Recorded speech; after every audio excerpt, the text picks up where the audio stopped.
coming out. Thank you for having me. Thank you for throwing your hat in the ring, public arena. It's been fun so far, huh? So far, so good. All right, good deal. You know everybody here. Basically, the way we lay it out, just have an open remark, and we truly do appreciate you running for office and putting your name out there. I think everybody knows we need to make some changes.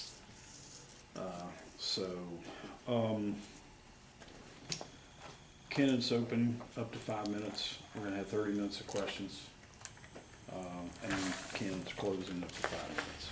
So everybody has the same rules, and we stick pretty much to that. Okay. After your opening, what we'll do is go around the table, and everybody gets to ask a question, and we'll keep circulating around until Tell me more now. till you run out. Until the timing is up, 30 minutes. Larry's gonna be the clock keeper there. Okay.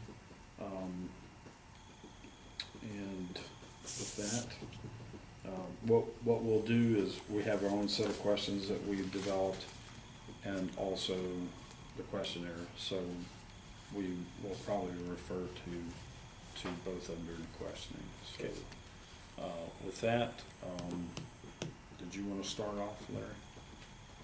No, Ronan, let's just go around this way.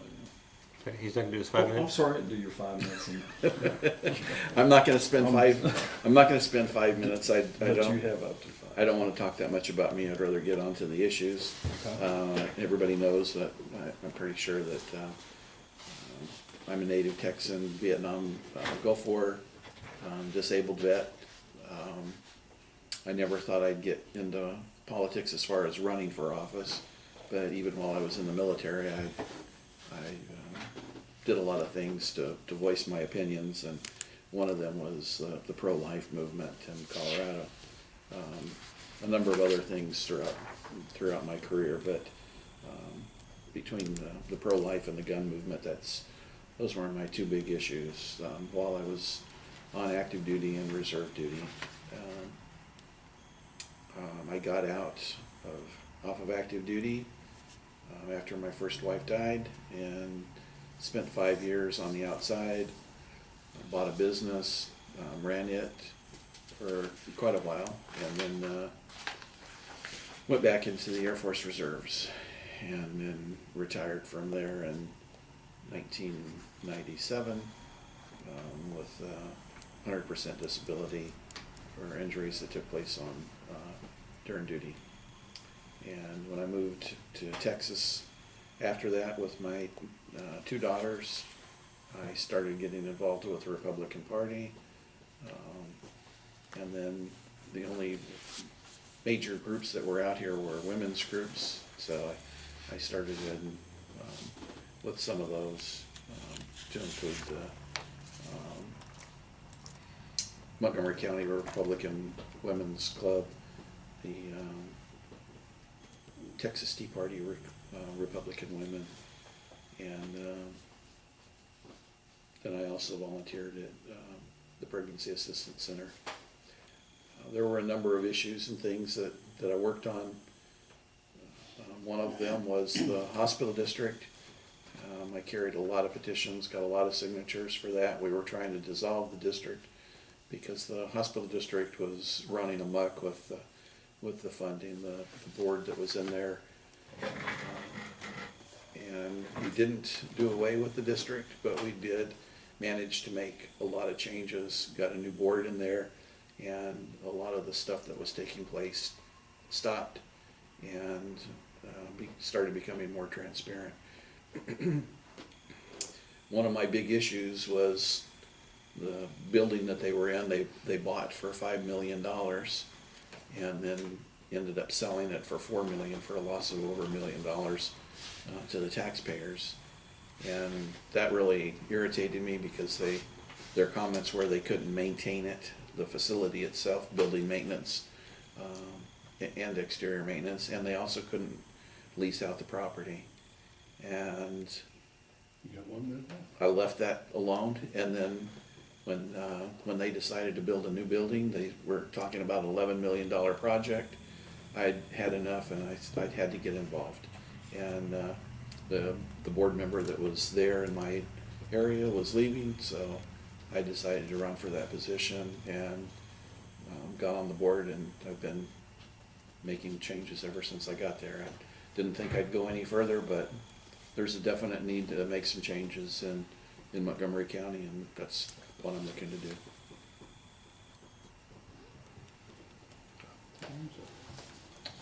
All right. My first step.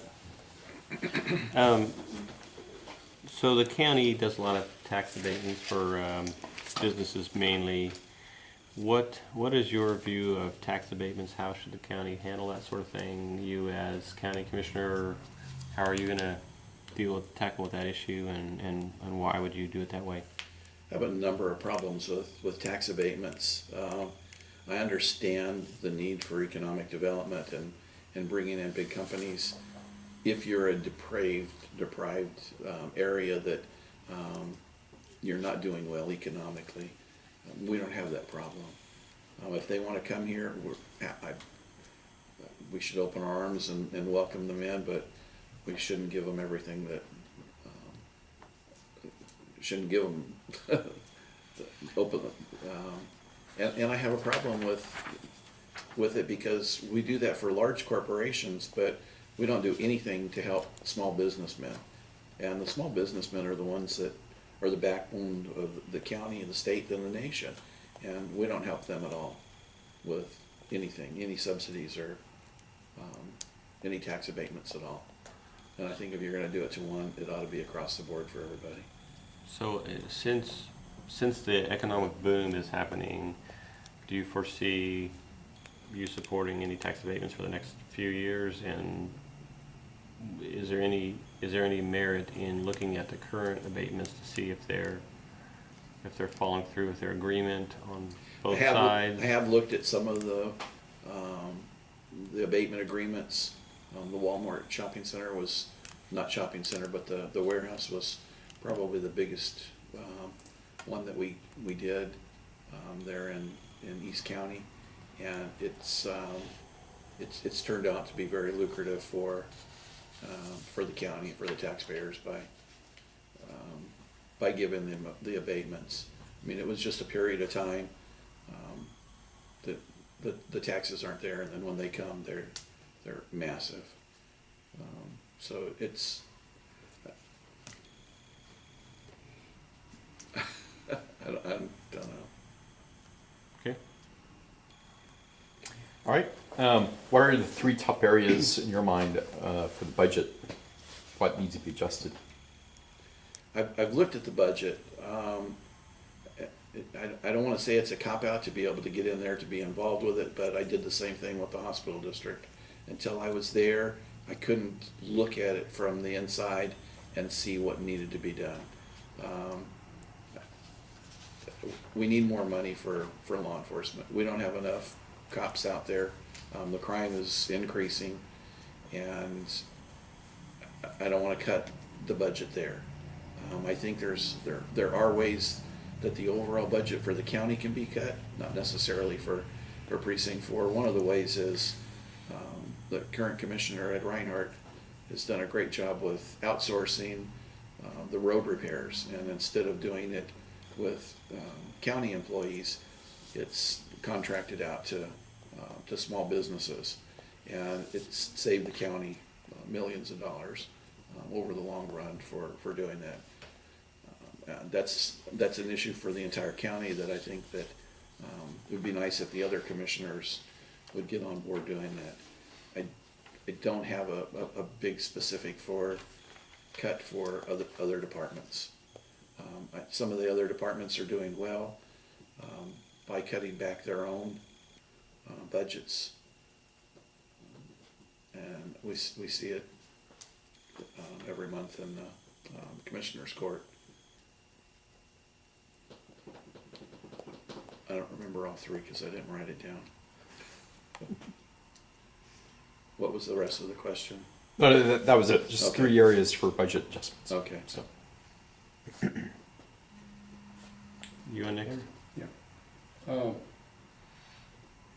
Did Reinhardt put out bids, the customary 3 bids for that? Yes, sir. Is that, Right. is that a, isn't that a state mandate law? It is, yeah, and he did that for the road repairs. Not, that hasn't been done on everything within this county, unfortunately. Joe Corley facility and the mental health facility are 2 prime examples. There's been a problem with that for quite a while now. Okay, Jeff? Okay. What are the balanced budget rules for Texas counties in general and for Montgomery County in particular? And how or when would you balance the Montgomery County budget and pay off debt? Well, that's a big question. I don't know what all the rules are for it. I think the budget ought to be balanced, no different than what we have on our own personal lives. You can't do like, for instance, the school district does. To balance the budget, you increase the tax base, or not the tax base, but increase the taxes. That's not the proper way to balance the budget. I don't know what you're looking for in that. Okay, well, that's kind of generally speaking what I'm looking for. Brian? So the immigration issue is kind of a very complex because businesses need laborers. There's a lot of people, how do you get them out of here? And then you're dealing with, there's federal, state, and local levels. But at the local level, the county level, how would you deal with that issue? And you explain kind of why you would deal with it the way you're recommending. Well, where we've got immigration problems, if we've got illegals that are working, if they're here, they're illegal. I mean, it's cut and dry. I mean, if to justify, be able to say that, well, we need them to be able to work, or for them to say that, well, we came here so that we could feed our families, they broke the law to do it. And we can't allow it with the county government or with the state government or the federal government. It's no different than me deciding that my wife is dying of cancer and I can't pay the bills, so I'm gonna go rob the bank. I'm still breaking a federal law. It still needs to be punished. So,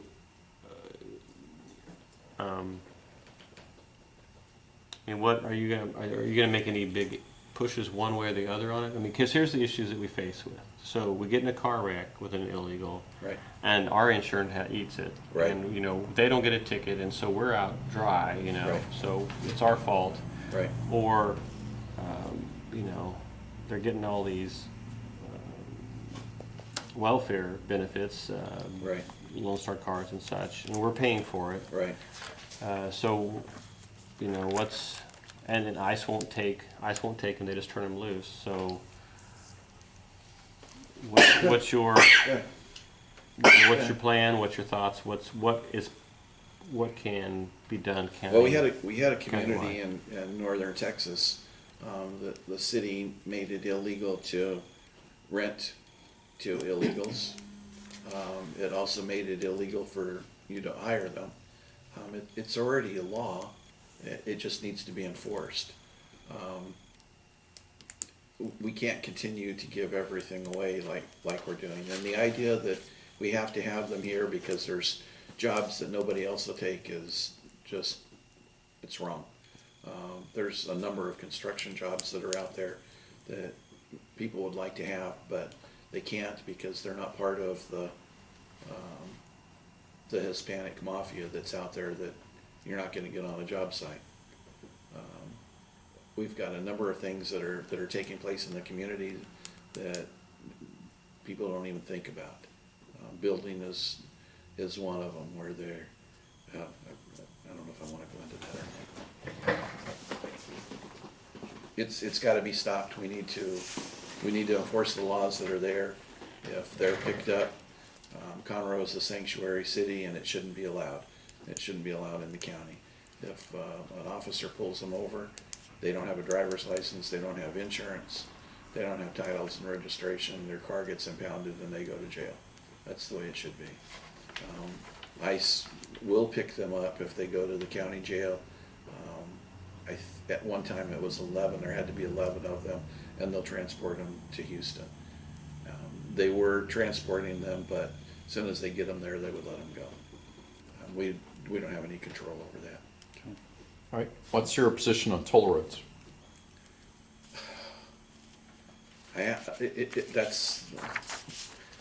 There's a good point and there's a bad point for toll roads. I have a real problem when we have Interstate 45, Interstate 10, Interstate 69, which were all built with public funds, tax dollars. We have HOV lanes that were there, and now these HOV lanes have turned into toll roads. That's wrong. We've already paid for it. We as taxpayers have already paid for those roads, and they should not be toll roads. If we're building a toll road and the people are willing to pay the fees for that toll road, then I don't have a problem with the toll road. We haven't had but one toll road in the state of Texas that ever paid for itself and opened up into a free road, and that was Interstate 20 up in Dallas. The problem that we have here with Metro, for instance, is that every time they do something, they build the money up and then they expand more toll roads, and they're using that as a base to build more roads, but they're also building a bureaucracy that's unbelievable. And the Metro Fund takes care of the little choo-choo train in Houston and the buses as well that are not self-sustaining, and so it's got to pay for that. It's got to pay for all the wages for all the people and everything else. So the bureaucracy there, we don't have any control over that here in Montgomery County. Montgomery County does have a toll road authority. We are going to be working with Houston and TxDOT for 249 to expand that, and a short portion of that is going to be with Montgomery County as well. Can I have a quick follow-up? Yeah, since Brian did. Okay, just make sure I understood you right on one. So you don't think toll roads, or you think toll roads should become free once you're paid off? Is that Yes. okay? Yes. The other thing is HOV lanes you mentioned. Right. My understanding is all of those have become hot lanes, so they're still free to the high occupancy vehicles. They are. Are you okay with that, or do you have concern about that as well? Well, no, they were designed as high occupancy vehicles, but we're charging tolls on that same thing now. So if you want to go through as an individual with one person in the car, you're going to pay a toll for Right. it. On that same road, if you had two people in the car, you're not paying a toll for it. However, in Interstate 10, for instance, on the weekends, there's no HOV lanes. It's Right. strictly toll road. Taxpayers paid for those roads. They shouldn't have to pay for them again. How is the current commissioners, how do the commissioners that in their precincts don't have as big a population and the biggest expense as the Woodlands, how do you think that they justify or not justify the Woodlands getting the biggest part of the pie? Is there a set rule, or is there a set understanding, or? I know that 2 years ago when they tried to pass the road bond for $200 million, they were going to split that up 4 ways. Each precinct was going to get $50 million. It didn't matter what the needs were. They didn't come together and plan it. Each commissioner was just going to get $50 million. There was no plan on it in each one of the precincts to even spend it. I don't know, when you look at the dollars, South County gets the same amount of dollars as the other sections get, even though South County's got more people in it than what the other 4 districts do, the other 4 precincts do. What would be your suggestion on How to divvy it up equally? or should you divvy it up equally? Well, no, because each district, each precinct has their own different problems. But law enforcement, we need more law enforcement in South County than we do in the other parts because of the population. And so money should be diverted into that as well. We're at the 15-minute left. Well, Okay. Thanks.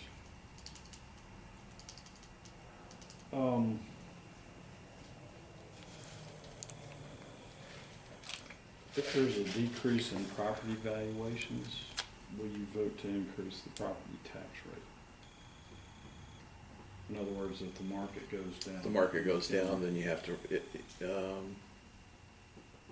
I can't say yes.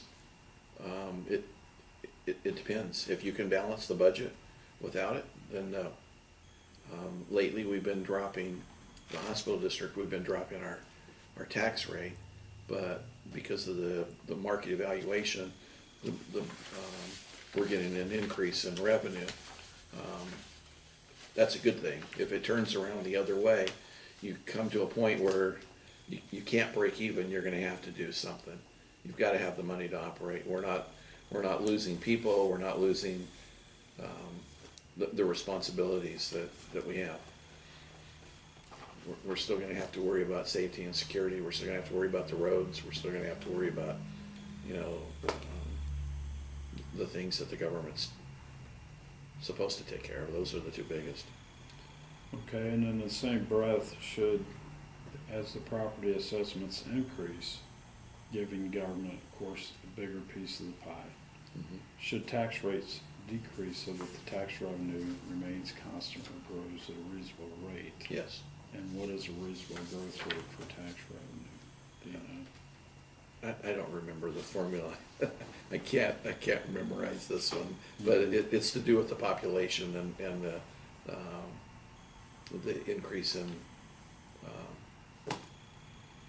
in the population as well as the inflation rate. Okay.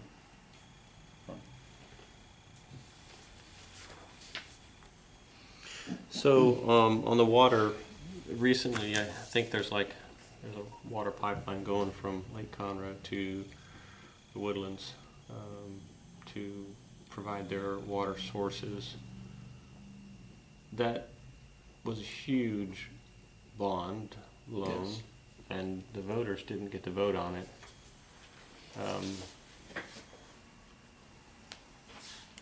What do you, and the population is growing quite a bit. We're having a need we're taxed to death, but the county is growing. How do you balance that? What do you do? Well, number one, you shouldn't be spending the money, especially for millions of dollars that were spent on that without it coming to a vote. The people having some say in it. There's a lot of things that are happening with the water, with San Jacinto River Authority and the Lone Star Water Conservation District, and it's been looked into a lot. Unfortunately, there's not much transparency with those agencies. The idea of selling water credits like they do the carbon credits, it's kind of frustrating. All the municipalities have started getting taxed by San Jacinto River Authority and Lone Star, a tremendous increase, which is turning around and making it more expensive for the homeowners and the business owners as well. When you have an organization that controls your water that doesn't answer to anybody, that's a board that's appointed, they're not elected,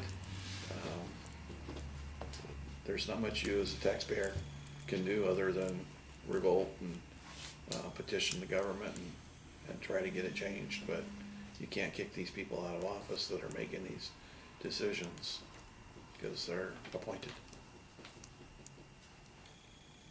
I understand. It's frustrating. Okay. All right, let's go for our personal question. Okay.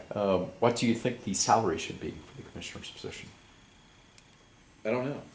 If the salary was the same as the state house, at $700 a month, I'd still take the position. The salary's not a big point for me. The commissioners control the finances for the entire county. The the four commissioners and the judge. And there's people in the county that are making more money than what the commissioners are that are employees. I think that the amount that the commissioners make is more than adequate for this area. All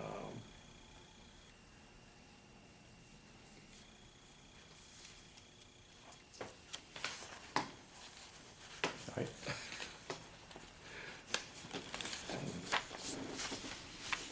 Any more, Ken? Nope. No? Okay. Did I answer it, or? Yeah, that's fine. Okay.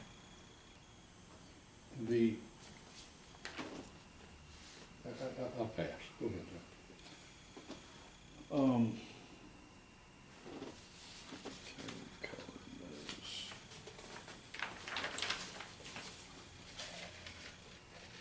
those. Let me come back to the tax rates, as far as property valuations. There's various taxpayer groups in the county that want seats on the appraisal board. What's your opinion of that concept?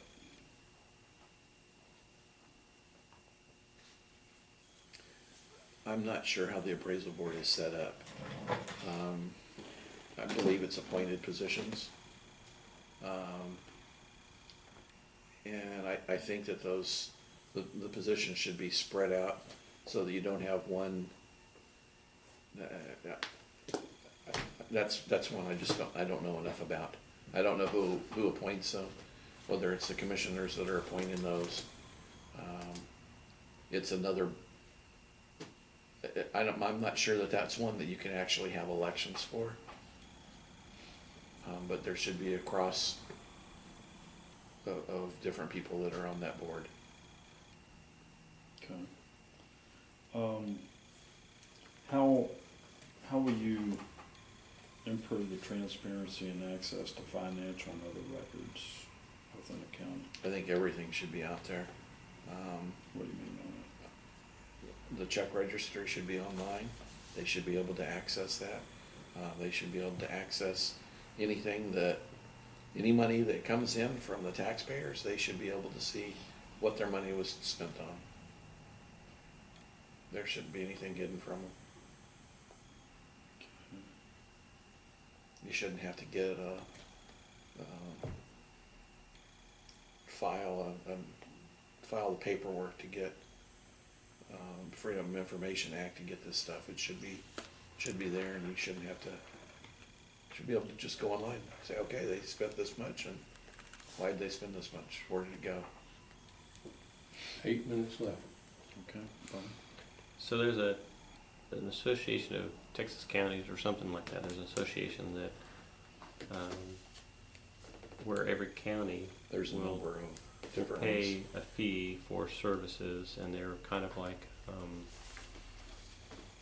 a coordinator for the counties. Some people, there's a kind of a disagreement as whether that's a beneficial or a harmful organization, whether the taxpayers tend to say that they fight against the taxpayers, and the counties tend to pay those taxes and help the counties know how to navigate to get more money. What's your view? Are you familiar with that situation, and do you plan to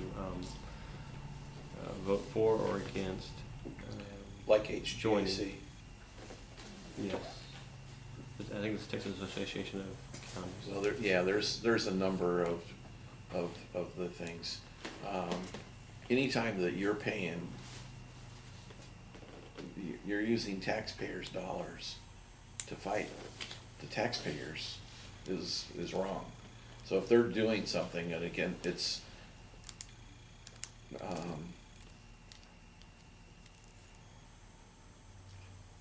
something that's going against the desires, wishes, the votes of the taxpayers, it shouldn't be taking place. I know they come together and try to figure out, planning is, I don't have a problem with that, but when they start spending money for lobbying and for lawyers to get around things, it shouldn't take place. Okay. Okay. All right, what's your position on red light cameras? It shouldn't be there. Because? It's an invasion of privacy. It's, I look back to the times when I was a cop, and even now when I ride along with some of the other law enforcement agencies here, when you have a regular traffic stop, somebody runs a red light or a stop sign, 9 times out of 10 you're gonna find something else that's wrong. They're running from something, in a lot of cases, not in all cases, but I've been out there and somebody ran a stop sign and we ended up arresting them because they had 6 different warrants out for them. It's sometimes it just happens, people run it, but it shouldn't take place. Not only that, it's a drain on the taxes. It's not a money-making thing. That's what it was set up to do. It's not. There's no part of it that's for safety. It was strictly a moneymaker, and it's been a pool of like throwing money down the toilet. John, go ahead. Got 4 minutes. 4. Do you oppose the use of public funds other than that need for infrastructure to subsidize the cost of private facilities such as stadiums, arenas, hotels, and other such entities?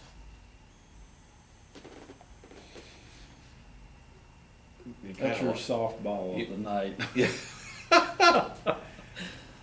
Yeah, we shouldn't be using public funds. We shouldn't be using taxpayers' dollars for anything like that.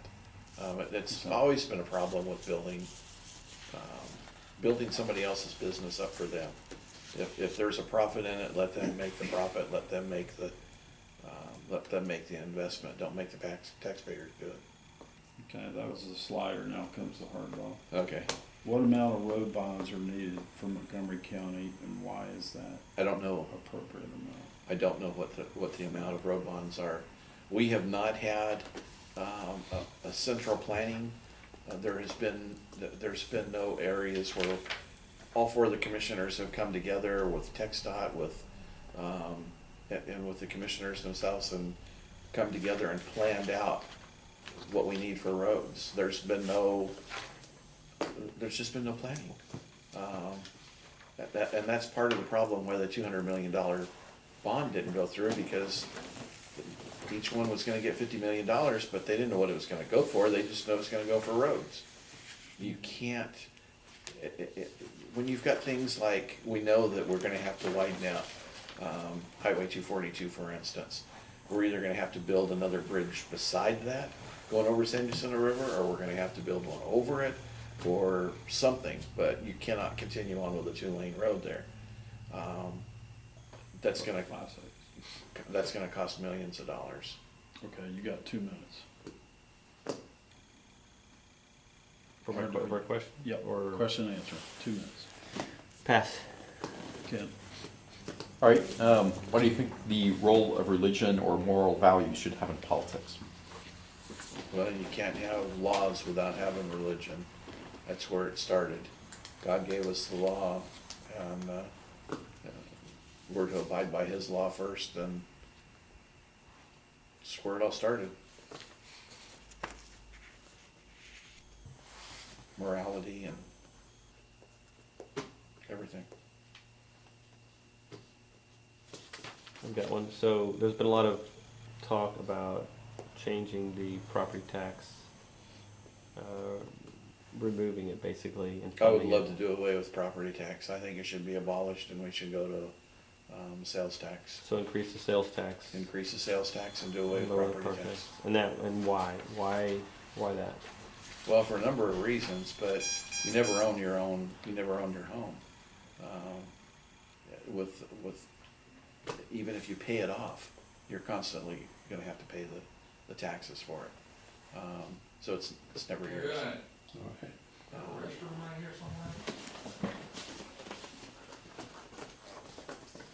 He's kind of. Okay, That's it? Okay.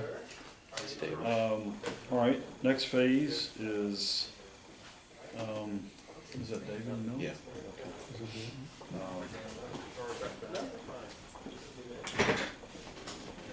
Go ahead, and- why don't you give your closing? Hi, how are you? and then, got up to 5 minutes.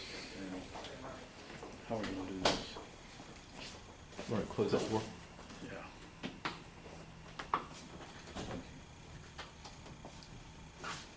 Okay, go for it. Closing. Okay. 5 minutes, up to We've, 5 minutes. we've had a number of problems within Montgomery County. The counties themselves, within the state, owe $320 million. That's $1 billion, I'm sorry, in debt. It's gotta stop. The spending's gotta be curtailed. We've got to make changes. We've gotta balance the budget. We've gotta have better infrastructure. We've gotta have better planning. I've got the background with the budgets, with construction, with every part of it to do this job. And I look forward to doing it. I look forward to serving the public and continuing on my public service that I did throughout the military and continue on with the hospital district. Okay. will you have to,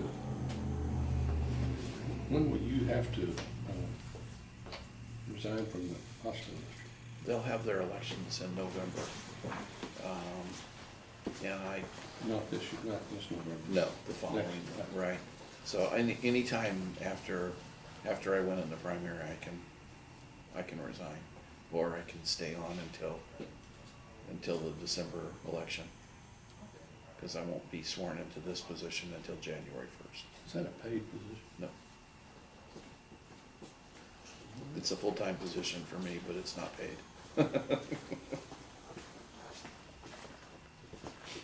Any more questions? We've got basically a few more minutes if there's any other. You said 320 billion in debt. That was state or county?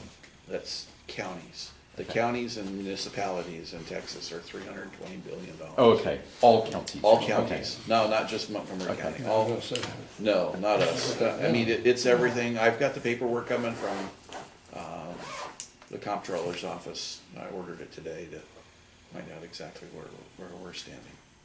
And or, do you know where we are in relation to that total? We've got a chunk of it. We've got a chunk of it. What's your view of the Tea Party and involvement in Tea Party, In involvement in what? in the Tea Party movement? My involvement in it? Mm-hmm. I helped start the first one. We had one. You mean in Montgomery County or In Montgomery County. America? Okay. No, and we had one of the largest events in the nation. And then a year ago, helped to start the Montgomery County Tea Party. And we just need more people. We need more people active. We need more people trying to make the changes to get our nation back. Okay. Will you continue with Tea Party principles You bet. that you're elected? And Tea Party principles are pretty easy. The Oath Keepers principles are a little harder. God's word's even harder, so I'm striving to do all of those. Well, the three primary that kind of constitute our core principles. You remember what those might be from that perspective? No. No, but integrity should definitely be one of the top ones. Okay. All right, I'm gonna shut that door 'cause well, we're done. It's 4 minutes is up. Or, so actually, there's one more minute, if you guys have some more questions. It's been half an hour, so I'm fine. Yeah, I was kind of jumping ahead. I'm good. Thank you. Good. Brian, good. Mhm. Larry, I'm good. Thank you very much, sir. I'm good. Appreciate it. You good? Appreciate it. Thank you for coming out.